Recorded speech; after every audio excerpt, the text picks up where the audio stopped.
Hello, everyone, and welcome to SWDY Talks, day 28, where we are posting 31 videos in 31 days, talking to the women in our community about women's wellness.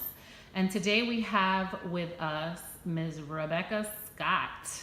Rebecca's so many things, but we're going to ask her what she is, and then I'll share some of my stuff about her. Hi, Rebecca. Hi. How are you?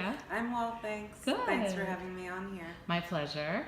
So, Mama, tell us who you are and what you do.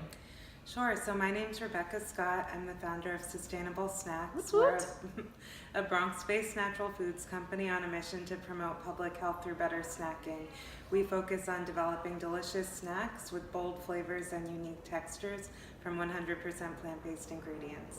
That is awesome. And did you mention that you're Bronx-based? You must have mentioned that you're Bronx-based. Yeah, we're proudly Bronx-based. Proudly Bronx-based, that's right. She's creating jobs and giving us yummy, delicious snacks. So FYI, off to the right there, you see some of her product. Talk about product placement. We're getting super fancy around here.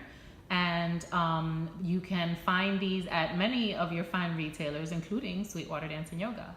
We're now carrying these, so you can come on by if you want a snack. All right, so Rebecca, this month we are talking with women about our wellness practices.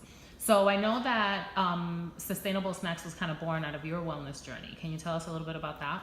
Sure. So I have an autoimmune condition. I have lupus, and I no longer take any medications based on changes I've made to my diet. I'm a firm believer in having a plant-based diet, and that's also tied into my professional career in public health nutrition, where I've supported clients on improving their health outcomes through making healthier choices.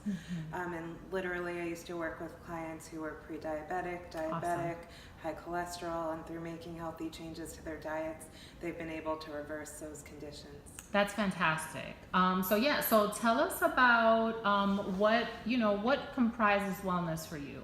So a lot of our visitors have told us about everything that wellness comprises to them, and it goes the gamut from the social to the dietary to the movement based to spending times with friends and family. Tell us what wellness means to you. What makes you well? What things are important? Yeah, for sure. Wellness certainly is not only one thing. I am a firm believer in having a healthy plant-based diet. That's one piece, but also yoga has been a saving grace. A lot of my condition was kind of like arthritic, and so yoga has been really helpful in just being able to move around much better, and particularly with having a startup business, your mind is always racing, and so I find yoga is not only good for my body but also for my mental clarity and peace of mind. And for your business, I imagine, right, because it keeps us making better decisions. Tell us about, so how long has Sustainable Snacks been around now as this new... Right, so I did a couple of years of small batch production on the side of a public health career, and I spent over a year building out my team, developing business infrastructure and the plan to scale Sustainable Snacks far and wide. So we unveiled the new scaled version in September. Nice, yeah. Congratulations. Thank you. What's that been like? It's been crazy, I know. Yeah, to be honest, it's been hard to find a balance. A startup is all consuming, and so my motivation for starting a healthy plant-based company was to show others that it's possible to have really delicious snacks from ingredients that are also doing something good for you, that your lifestyle is so critical in terms of your health outcomes. And it's hard to live the brand that I'm promoting because I'm so enmeshed in my business. And so for me, I really pushed myself for a number of years developing this product line and getting it off the ground. And so 2018 has become the year of me regaining balance in my life and making time for the important things, because if I run myself into the ground, Sustainable Snacks will be no longer. I can't tell you how true that is and how I totally identify with that. I know that as a startup, one of the things I had to do here at Sweetwater was run the studio by myself for a long time. And I've had people that have been wonderful and have volunteered. Even you have volunteered here for little bits and helped with things, right? But that means that I've been working 7 days a week, like 100 hours plus per week, in addition to being a mom. And I know that one of the reasons that I'm not further ahead in my growth projections is simply because I burnt myself out. Mm-hmm. It didn't occur to me that I couldn't clean the studio and run the studio and create the infrastructure and do everything at the same time while I was being a mom to a small kid. It was the first time I had done something like that, and it was insane. And I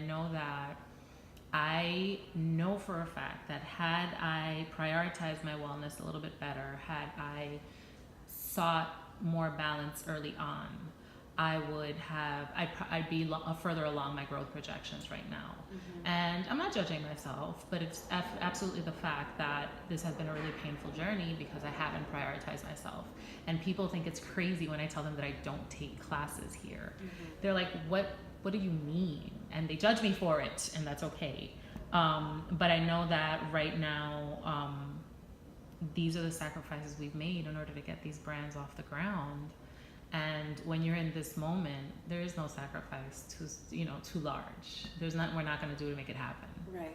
And that's the entrepreneur. We've spoken about this, right?